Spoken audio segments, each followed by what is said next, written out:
جو قوم رمضان شریف میں نماز نہ پڑھے، سوچئے وہ قوم کیسے عزت کیسے ملے گی میرے بھائی بتاؤ۔ اللہ کے گھر میں آنے تیار نہیں ہو، سب کے گھر جانے تیار ہو، خدا کے گھر میں آنا نہیں چاہتے۔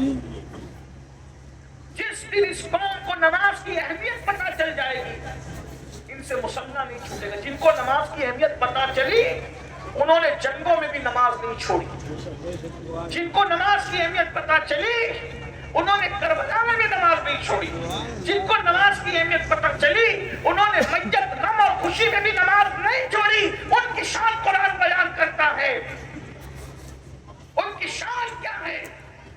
اللہ پاک ارشاد فرماتا ہے تراہم رکعا سجدا یبتغون فضلا من اللہ ورضوانا سیماہم فی وجوہہم من اثر السجود، کہ جب تم ان کو دیکھو گے یا تو وہ تمہیں رکوع کرتے نظر آئیں گے یا تو وہ تمہیں سجدے کرتے نظر آئیں گے، اور رکوع اور سجدے کے ذریعے سے وہ خدا کو راضی کرنا چاہتے ہوں گے، اس کا فضل تلاش کرتے ہوں گے، اور جو رکوع اور سجود کثرت سے کرتے ہیں اللہ نے ان کے چہروں کو سجدوں کی برکت سے چمکا دیا ہے۔ نعرہ تکبیر، نعرہ رسالت، مسلک اعلیٰ حضرت، جشن دستار بندی، نعرہ تکبیر۔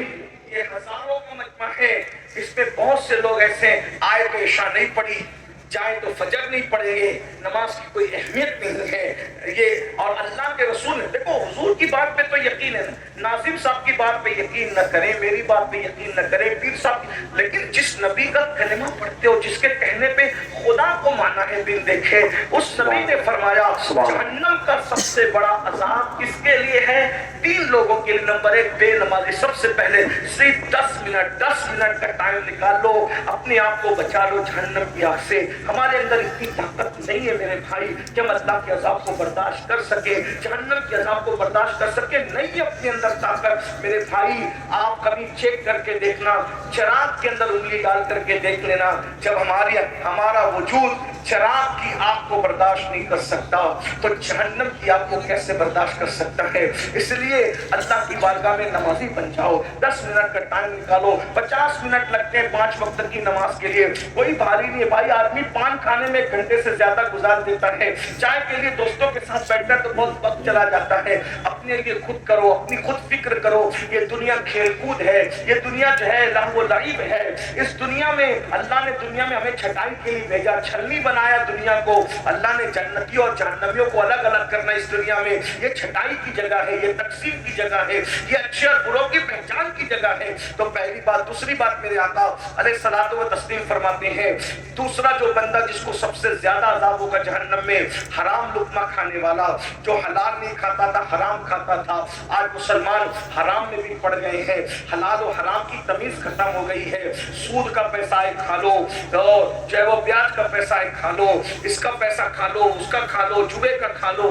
اب تو لوگ حج اور عمرہ کا پیسہ بھی لے کے بھاگ جا رہے ہیں، وہ بھی کھا جا رہے ہیں، مسجد کا کھا لو، مدرسے کا کھا لو، چندے کا کھا لو، یعنی کچھ ہے نہیں کہ میرے بھائی یہ پیٹ ہے کہ جہنم ہے، کیا بنا رکھا ہے اس کو؟ انسان کی بھوک صرف 2 سے 3 روٹی ہے، 2 سے 3 روٹی کے چکر میں اپنے آپ کو جہنم کا اتنا دردناک عذاب کیوں لے رہے ہو؟ ذرا بتاؤ تو صحیح، کیا ضروری ہے اچھا کھانا، لذیذ کھانا؟ میرے بھائی حلق تک کے لذتیں رہتی ہے کھانے کی، حلق کے نیچے جو بریانی کا انجام ہے وہی سوکھے ٹکڑوں کا انجام، جو سوکھے ٹکڑوں کا انجام وہی بریانی کا انجام، جو سوکھے لقمے کا انجام وہی تر لقمے کا انجام۔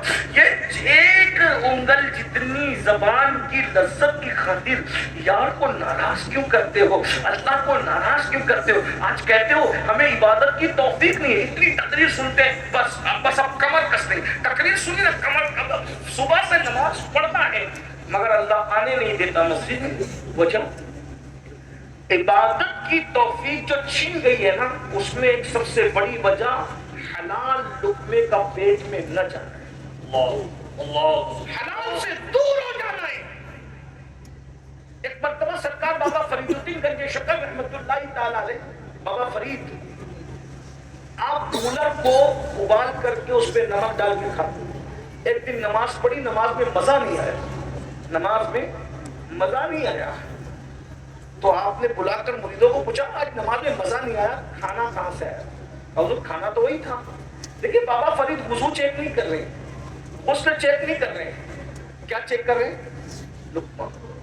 पता है कि इबादत की असल जो जड़ और जान है वो लुक्मा है। जो कौन ऑटो के मामले में 1500 2,000 रुपए में बिक जाए, बताए ना कितने सस्ते हो गए। लोग हुकूमत दे के खरीदना चाहते थे तो भी तुम टस से मस नहीं होते थे। 2,000 में बिक रहे हो, अपनी हैसियत तो थी। लोग कहते बाजार मुस्तफा में बिकने के बाद कोई नहीं बिकता। मैंने कहा बिके तो सही ना, जो बिकता है वो नहीं बिकता। जो ना बिका हो तो फिर वो तो बिकता ही नहीं। बहुत मजा आता है ये शेर सुनने में। तुमने खरीद कर मुझे अनमोल कर दिया तो नबी ने तुम्हें खरीदा है। अगर तुम रसूलुल्लाह से दूर हो, हुजूर से अपना रिश्ता क्या रखा है? 1500 तो 100 रुपए में तो अच्छी मुर्गी खानदानी नहीं मिलती भाई। खानदानी आदमी क्या बेचेगा 1500? कहां पहुंच गए? अपनी अहमियत का अंदाजा करो। दुनिया में कोई पैदा न हुआ था मोहम्मद रसूलुल्लाह के गुलाम को खरीदने के लिए। बल्कि वक्त होता तो मैं अर्ज करता कि रोम के बादशाह ने 3 मुसलमान भाइयों में से एक भाई की कीमत लगाई थी कि हम तुम्हें आधी हुकूमत दे देंगे, तुम इस्लाम छोड़ दो। कहा इस जैसी करोड़ों हुकूमतें दे दो, हम रसूलुल्लाह का नाम लेना थोड़ा इस्लाम। और उसके बाद फिर दीन से बर्दाश्त करने के लिए वजीर ने अपनी बेटी को दांव पे लगा दिया। वाकया बहुत बड़ा तवील है, मैं वाकये की तरफ नहीं जा सकूंगा क्योंकि मुझे सफर करना है। आपने लेट माइक दिया, मैं चाहता 12 साढ़े 12 बजे मुझे यहाँ से निकलना था, 12:30 तो बज ही चुके हैं। बस मैं इख्तिसार के साथ काम लेकर, वरना मैं जो वो मेरा सफर आगे का मुलतवी ना हो जाए, इसलिए मैं जल्दी से बात खत्म करना चाहता हूँ। आखिरी में वजीर ने अपनी बेटी को लगा दिया पीछे सहाबी रसूल के उस नौजवान सहाबी के पीछे कि ये लड़की इसका ईमान ले। वो रोज लड़की जाती थी, लड़की को वो देखते भी नहीं थे, नमाज में मसरूफ थे। नमाज में मसरूफ थे, लड़की को देखते। लड़की बाहर आके कहती थी आज ऐसा लगता है जैसे उसकी इबादत की रात है। दूसरी रात गई फिर उसकी इबादत की रात है। तीसरी हमारे यहाँ तो इबादत की रातें कभी कभी आती थी, सहाबा के लिए तो हर रात की इबादत की रात। हम कभी कभी आने वाली रातों में भी सो जाते हैं। अब वो हर रात को इबादत करते थे। एक बात कहूँ, उन्होंने अपनी हर रात को शबे बारात बनाया था, अल्लाह ने उनके हर दिन को ईद कर दिया। रातों को शबे बारात तुम बना लो, तुम्हारे हर दिन को ईद कुदरत कर दी। अगर हर दिन को ईद मनाना चाहते हो तो हर रात शबे कद्र कर लो, हर रात शबे बारात कर लो, हर रात इबादत की रात कर लो, हर रात आशूर की रात कर लो, हर रात गिनगिनाने की रात कर लो, हर रात तौबा की रात कर लो। फिर सुबह देखना क्या बरकतें होगी। अल्लाह अकबर। ये सुबह जो कभी फरदा है कभी है इमरोज, नहीं मालूम की होती है कहां से पैदा। वो सुबह जिससे लरसता है शबिस्तान वजूद होती है बंदे मोमिन की अज़ा से पैदा। अल्लाह अकबर। लड़की पीछे लगा दी, वजीर ने खूबसूरत लड़की लगा दी। बादशाह की बात नहीं माना, वजीर की नहीं माना। हुस्न की बात तो सभी मानते हैं, हुस्न की बात तो सभी को समझ जाती है। पता चला बातिल की साजिश रोज़ अव्वल से यही है, मुस्तफा जाने रहमत के गुलामों को उनसे दूर करने के लिए हुस्न को पीछे लगा दो। हुस्न के पीछे लगेंगे तो नबी से दूर हो जाएंगे। वो वहां कामयाब नहीं हुए, आज कामयाब हो रहे। हुस्न के चक्कर में हो, मोबाइल के चक्कर में हो। लेकिन क्या सहाबा की इस्तिकामत थी, कभी उस लड़की को नजर भर के नहीं देखा। एक गुलाब रात को लड़की कहती है जिसकी इबादत में मसरूफ है उसी का वास्ता, एक मुझसे 2 जुमले तो बात कर लो। फिर का बताओ बात क्या है? तो कहा मेरे हुस्न की तौहीन न करो, एक नजर देखो तो सही, क्या मेरा हुस्न तुम्हें मुतासिर नहीं करता? उस लड़की को उस जवान सहाबी ने जवाब दिया, जो आमिना के लाल के हुस्न का हवाला हो जाए उसे किसी का हुस्न मुतासिर नहीं कर सकता। इसी को बरेली के कलंदर ने कहा है, तेरे कदमों में जो है खैर का मुंह क्या देखे, कौन नजरों पे चढ़े देख के तलवा तेरा। और हमारे बुजुर्गों ने कहा, जब उस जवान ने कहा कि मैं तो मदीने के बादशाह का उनके हुस्न का गुलाम हूँ, तो कहा क्या वो कैसे हसीन है, कैसे हुस्न वाले हैं। तो देखने वाले ने फिर हुस्न रसूल बयान किया, और क्या बयान किया होगा। जब जिन्होंने नहीं देखा, ख्वाब में देखा, वो कहते हैं मुख चंद्र बदर शाशानी है, मत चमके रानी है, कली जुल्फत मस्तानी है, मखमूर की इल्मत दरिया। सुभान अल्लाह मा अजमल का मा आसन का, कितने मेहरे अली कितने तेरी सदा। अल्लाह अकबर। अंदाजा फरमाए, अंदाजा जिसने ख्वाब में देखा वो कहता है वो कमाल हुस्न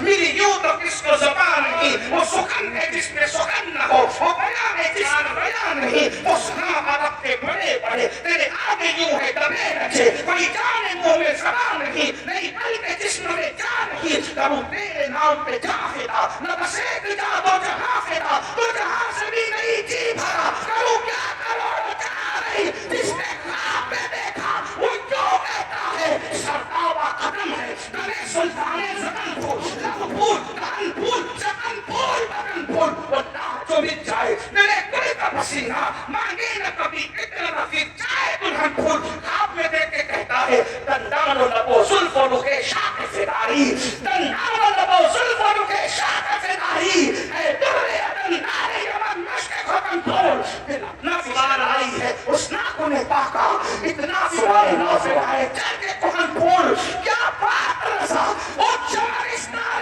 نرم کی، زہرا ہے کلی جس میں حسین اور حسن جھول، جس نے خواب دیکھا دیتا ہے اللہ کی شرطاب قدم شان ہے کہ، اللہ کی شرطاب قدم شان ہے کہ، انسان ہے انسان، وہ انسان ہے کہ، قرآن تو ایمان بتاتا ہی نہیں، ایمان یہ کہتا ہے میری جان ہے، قرآن و نعرہ تکبیر، نعرہ رسالت، مسلک اعلیٰ حضرت، جشن دستار بندی،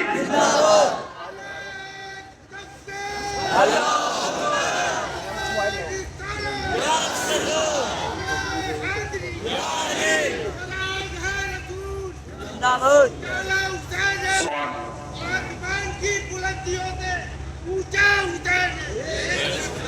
نعرہ تکبیر، نعرہ رسالت، مسلک اعلیٰ حضرت، فیضان اعلیٰ حضرت، علماء اہل سنت، نعرہ تکبیر، نعرہ رسالت۔ کائنات میں سب سے زیادہ حسن والے میرے آقا ہیں۔ دیکھنے والے نے جب بیان کیا، اس لڑکی نے کہا جس کا تو شیدائی ہے مجھے بھی اس کے غلاموں میں اس کی کنیزوں میں داخل کر لے، اور مجھے بھی کلمہ پڑھا کر اسلام میں داخل کر لے۔ جو ایمان چھیننے آئی تھی وہی ایمان والی ہو گئی۔ ذرا غور کرے رسول اللہ سے رشتہ یہ تھا۔ بارہ میں قیاس کر رہا تھا میرے بھائیوں، لقمہ جو گیا نا، لقمہ حلال لقمہ گیا، سب کچھ گیا۔ اللہ وہ کا بابا فرید گنج شکر سرکار نے فرمایا کہ کھانا کر تو کہا کہ سرکار وہ تو ادھر گھیرے کی میں آئے گھر سے، کہا وہی جہاں سے آتے تھے، کہا پھر مجھے نماز میں مزہ کیوں نہیں آتا؟ تو بابا فرید کو لوگوں نے کہا سرکار خانقاہ میں نمک ختم ہو، توجہ، سرکار خانقاہ میں نمک ختم ہو گیا تھا، پڑوسی سے نمک مانگ کر کے لائے تھے، شاید اسی نمک کی نحوست ہے مانگے ہوئے نمک کی کہ آپ کی نماز میں لذت نہیں آئی۔ فرمایا آج کے بعد پھیکے کولر کھلا دینا لیکن کسی پڑوسی کے یہاں کا مجھے مت کھلانا۔ یہ جو آج ہمارے یہاں سب کچھ ہو رہا ہے، نہ نماز کی توفیق، نہ عبادت کی توفیق، نہ حضور علیہ الصلوۃ والتسلیم کی طرف توجہ، یہ سب اسی وجہ سے ہے۔ تو اللہ کے رسول علیہ السلام فرماتے ہیں سب سے زیادہ عذاب دوسرے نمبر پہ کسی کو ہوگا حرام کھانے والے، اللہ حرام لقمے سے بچو، توبہ کرو اللہ کی بارگاہ میں۔ اور تیسری چیز میرے آقا فرماتے ہیں سب سے بدترین عذاب تیسرے نمبر پہ جس کو ہوگا، اتنا عذاب کسی کو نہیں ہوگا، فرمایا زنا کرنے والی مرد اور زنا کرنے والی عورتیں، اور ان کو تو اتنا عذاب ہوگا، فرمایا اگر شادی شدہ سے زنا کیا ہے تو پوری امت کو جتنا عذاب ہوگا تنہا آدھا شادی شدہ سے زنا کرنے والے سے عذاب ہوگا۔ اندازہ فرمائیے، اللہ کے رسول علیہ السلام فرماتے ہیں ان کو آگ کی قمیص پہنائی جائے گی، زانیوں کو آگ کی قمیص، اور اس آگ کی قمیص کا عالم یہ ہے کہ اگر وہ پہاڑ پہ رکھ دیا جائے تو پہاڑ جل کر ریزہ ریزہ ہو جائے۔ اور صرف اتنا نہیں، ان کی آنکھوں میں آگ کی سلاخیں ڈالی جائے گی، ان کی آنکھوں میں آگ بھر دی جائے گی۔ کون سی؟ دنیا کی نہیں، جہنم کی۔ میرے بھائیوں بتاؤ نا، یہ زنا کی فلمیں دیکھ کے ملتا کہ یہ تو گناہ بے لذت، اس کو دیکھ کے بیماریاں ہیں، بربادیاں ہیں، تباہیاں ہیں۔ نہیں، اپنا کام نہیں ہے میرے بھائی، حضور کے حسن کی طرف آؤ، حضور سے محبت کرو، اللہ کے رسول سے دل لگاؤ۔ ہم برداشت نہیں کر سکتے، بلکہ آپ کو بتاؤں اللہ کے رسول علیہ الصلوۃ والتسلیم فرماتے ہیں زانیوں کو قیامت میں اس طرح لایا جائے گا کہ ان کے گردنوں سے ان کے یہ کونیاں بندی ہوگی جہنم کی زنجیروں سے، جہنم کی چین سے بندی ہوگی، اور آنکھوں आंखों में सलाखें डाली जाएगी और मुंह से पाखाना उगल रहा होगा, बदन पर बिच्छू चिपके हुए होंगे, ये कैफियत होगी, ये कैफियत होगी, पूरा मैशर उन पे लानत करता होगा। और जब हजरत मालिक कहेंगे कि इनकी आंखों में आग भर दो, इनके हाथों को जला दो, जकड़ दो जंजीरों से, इनके पैरों पर जो है वो गूजे बरसाओ, वो कहेंगे अफसोस अफसोस हम पे रहम किया जाए। तो हजरत मालिक कहेंगे जो दारोगा जहन्नम है कि जब अल्लाह तुम पे रहम नहीं करता तो हम तुम पे क्यों रहम करें। तो मेरे भाइयों, रंगरेलियां हैं, रंगरेलियां हैं, निकलो, जवानी को एंजॉय करो। मैं नहीं कहता हूं कि देखिए हमारे खुशकी दकियानुसियत नहीं है, जवानी को एंजॉय करो। अगर जवानी एंजॉय होती है हुस्न से होती है तो हुजूर से बढ़ के हुस्न वाला कौन है। और अगर इश्क मजाजी की बात करते हैं तो बीबियां हमारे यहाँ है, हमारे यहाँ बीबियां हैं, दोस्त हैं, भाई हैं, बहनें हैं, इससे इनसे मोहब्बत करो। बाइक पे घूमने से इस्लाम मना नहीं करता, इस्लाम ये कहता है बाइक पे घूमते घूमते बदनिगाही मत करो। पिकनिक से इस्लाम मना नहीं करता, इस्लाम कहता है पिकनिक पे जाओ, मगर किसी के चेहरे को पाप के तकने की बजाय फूलों को तक करके देखो कि इसके इतने खूबसूरत है तो इसके बनाने वाले के हुस्न का आलम क्या है। ये हमारे इंजॉय करो, जवानी इंजॉय करो, भरपूर करो, अच्छा खाओ, अच्छा पहनो, अच्छी जगह घूमो।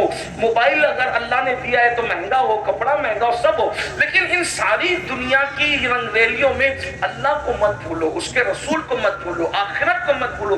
ये मत भूलो कि एक दिन दुनिया छोड़ना है, एक दिन दुनिया कूच करना है, एक दिन दुनिया से रुखसत होना है। हर वक्त निगाह में बस हराम मत करो, हराम से बचो, फर्ज व वाजिब पर अमल करो, एंजॉय करो दुनिया बरतने के लिए। हुजूर गौसे पाक तो इतने महंगे कपड़े पहनते थे, इतने महंगे कपड़े बादशाह भी नहीं पहन सकता था।